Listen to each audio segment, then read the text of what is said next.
Meeting to order. Worthington City Council regular meeting, 5:30 p.m. Monday, October 27th, 2025, City Hall Council Chambers. I'd like to have everybody rise to say the Pledge of Allegiance. Pledge allegiance to the flag of the United States of America and to the republic for which it stands, one nation, under God, indivisible, with liberty and justice for all. Welcome, everybody. We do have an addendum or a change in our agenda. We've got under E, City Council Business Administration, number 5, Family Medical Leave Act defined leave year. For the agenda with the amendment. Second. Motion unseconded. Any further discussion? All in favor say aye. Aye. Opposed, same sign. Motion is carried. On to the consent agenda, we've got City Council meeting minutes of October 13th, 2025, Water and Light Commission meeting minutes of October 20th, 2025, Heron Lake Watershed District Board meeting minutes of September 17th, 2025, financial statements, general fund, statement of revenues, expenditures for the period of January 1st, 2025 through September 30th, 2025, municipal liquor store income statement for the period of January 1st, 2025 through September 30th, 2025. Olson Park statement of revenue and expenditures, budget and actual for the period of January 1st, 2025 through September 30th, 2025. Fieldhouse statement of revenue and expenditures, budget and actual for the period of January 1st, 2025 through September 30th, 2025. Applications for exemption from lawful gambling permit, Worthington Okabena Windsurfers. Application for temporary on-sale liquor license, Worthington Hockey Association, and bills payable. Okay, we have a motion and second. Any further discussion? All in favor say aye. Aye. Opposed, same sign. Motion is carried. On to administration. All right, first item is the fire agreement with Worthington Township. Exhibit 3 is the agreement negotiated between Worthington Township and the City of Worthington. This 6-year agreement includes annual rates with a 3% increase each year, negotiated through December 31st of 2030. Council action is requested to approve the agreement and authorize the signature. We provide fire protection for 2 townships. Lorraine Township is on a different cycle. Yes. Motion? I'll make a motion to approve the agreement. We have a motion and a second. Any further discussion? All in favor say aye. Aye. Opposed, same sign. Motion is carried.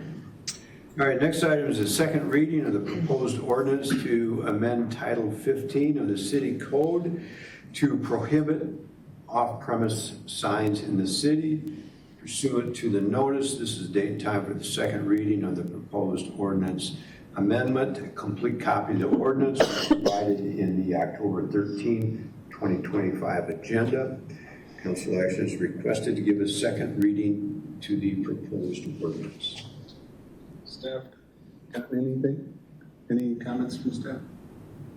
Did you have anything? Oh, no, same thing with you. I haven't received any comments. Did you? Motion to approve. Second. Okay, we have a motion and a second. Any further discussion? All in favor say aye. Aye. Opposed, same sign. Motion is carried. Next one is the second reading of the proposed ordinance to amend Title 15 of the City Code. This is regarding lower potency hemp edibles. This is the zoning ordinance portion of the new requirements that came down from the state. This is a published notice and time and date for the second reading of the proposed ordinance amendment. A complete copy of the ordinance was in the October 13, 2025 council agenda. Council action is requested to give a second reading to the proposed ordinance. Again, we received no comments. Move to approve second reading. Second. Okay, we have a motion and a second. Any further discussion? All in favor say aye. Aye. Opposed, same sign. Motion is carried. The next one is the second reading of the proposed ordinance to amend Title 11 of the City Code regarding registrations. for low-potency edible retailers. This is along with the new state mandates. It's required that anyone selling low-potency edibles is registered with the city. So this is time and date for the second reading. Complete copy of the ordinance was in the October 13 agenda.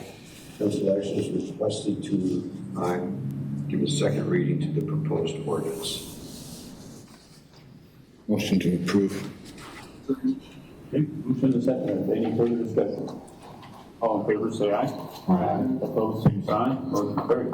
The final item is the Family Medical Leave Act defined leave year. Family Medical and Leave Act, FMLA, provides eligible employees of covered employers with job-protected leave qualified for family medical reasons and requires continuation of their group health benefits under the same conditions as if they had not taken leave. FMLA leave may be unpaid or used at the same time as employer-provided paid leave. Employees must be restored to the same or virtually identical position when they return to work after FMLA leave. So essentially what we do is we have to define the 12-month period. Eligible employees may use up to 12 weeks of FMLA leave in a defined 12-month period or leave year for the birth or placement of a child care of a family member with serious health condition, their own serious health condition, and qualifying issues related to a family member's foreign deployment. 12-month leave may be based on a calendar year. Any fixed 12-month period, such as a year starting on the employee's anniversary date, a fiscal year, a 12-month period, or a 12-month period that's required by state law. Or it could be a 12-month period measured forward from the date the employee first takes FML leave. A rolling 12-month period measured backward from the date an employee takes leave. We, as the city, have not previously specified our 12-month period. Past practice has always been that it follows a calendar year. With the implementation of Minnesota paid leave effective January 1st in 2026, city staff received recommendations from Minnesota DEED, which is overseeing paid leave, and the League of Minnesota Cities to change our FMLA leave year to align with Minnesota paid leave,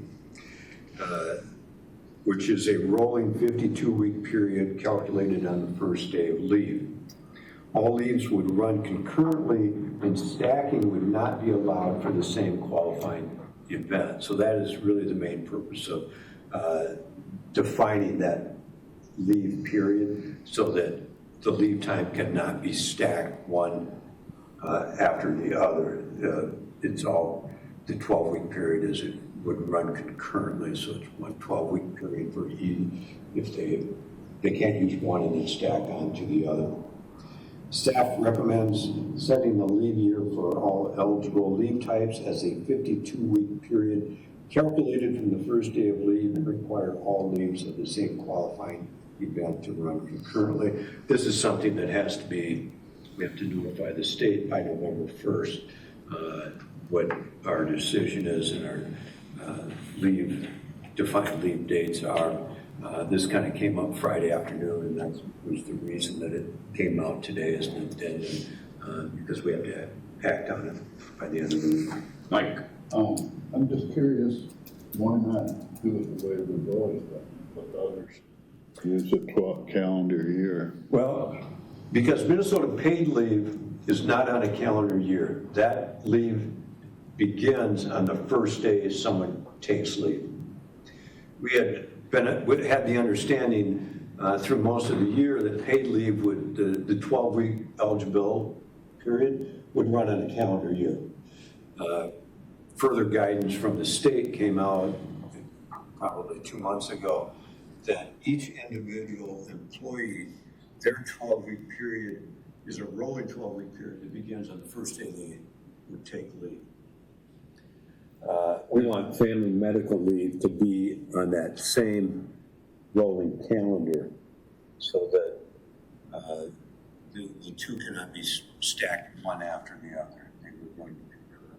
It'll So, be easier to track that way too, won't it? what's that? It will be easier to track that way also, right? Correct. Yeah. Because that would be,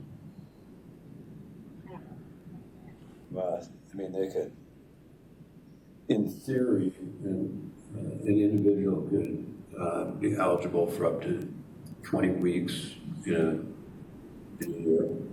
And then you can add the, One more. the FMLA time on top of that. And FMLA allows either paid or unpaid leave, but you have to maintain a position for when they come back. So it can put an employer in a difficult situation if you have someone that has an extended period of leave. And you may have to hire a temporary employee or a replacement because you can't go that many months without someone in that position. So Is this time accrued, or does it start January 1st and then something happens? every 12-month period, it starts new.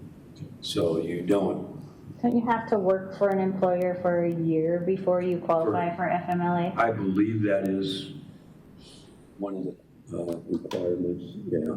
So FMLA has been around for a number of years, over decades. And that doesn't mean A person couldn't be gone longer, they're just not guaranteed that job, Correct. exact job back. Correct. So on the recommendation of both Minnesota Deed and the League of Minnesota Cities, we are recommending that we take the step to establish a defined 12-month period for FMLA. It would be coincide with the same language as Minnesota Deed. Do you need action on this then? Yes, we need council to take action. I'll make a motion to set the leave year as the 50, as stated in the memo. Okay, all right. Second. Okay, we have a motion and seconded. Any further discussion? All in favor, say aye. Opposed, same sign. Motion is carried. Okay, on to committee reports. Just had a couple things. I had a Coalition for Greater Minnesota City Zoom meeting on the 23rd, last Thursday. I will be attending the fall conference up in Grand Rapids, I believe.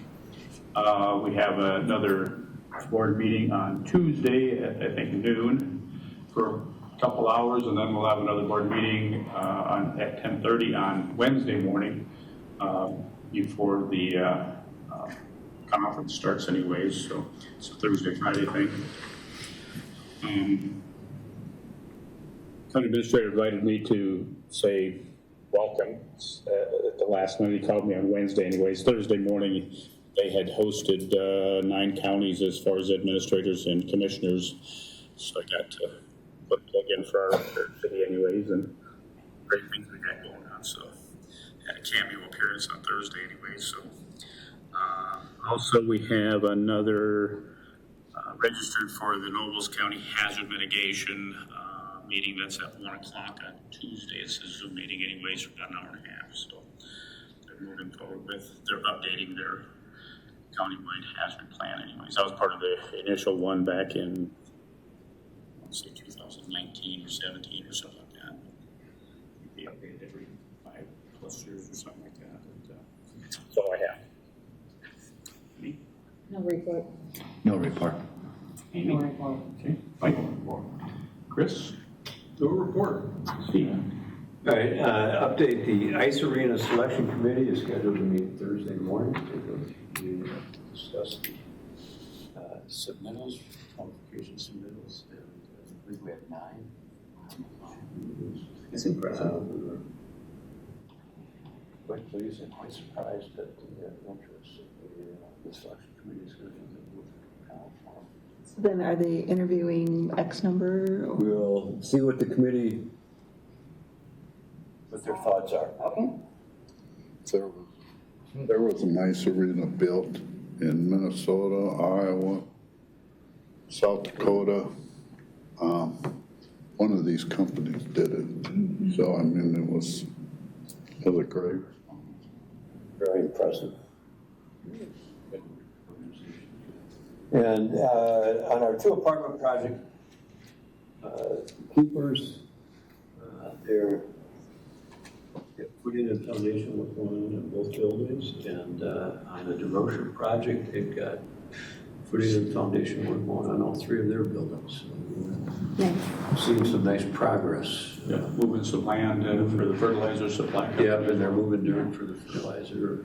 We're waiting for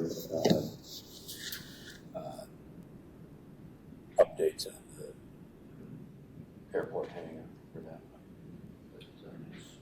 And we had our contract building official was in town this afternoon. Dave and us had a chance to meet him, talk to him a little bit, and then they were going out to look at our projects underway so we could get familiar with what's going on. So we won't have problem using up our 10 hours a month. I don't think so. Not these first couple of months anyway. That's all I have. Motion to adjourn. Second. Second, any further discussion? All in favor, say aye. Aye. Opposed, same sign, motion's carried.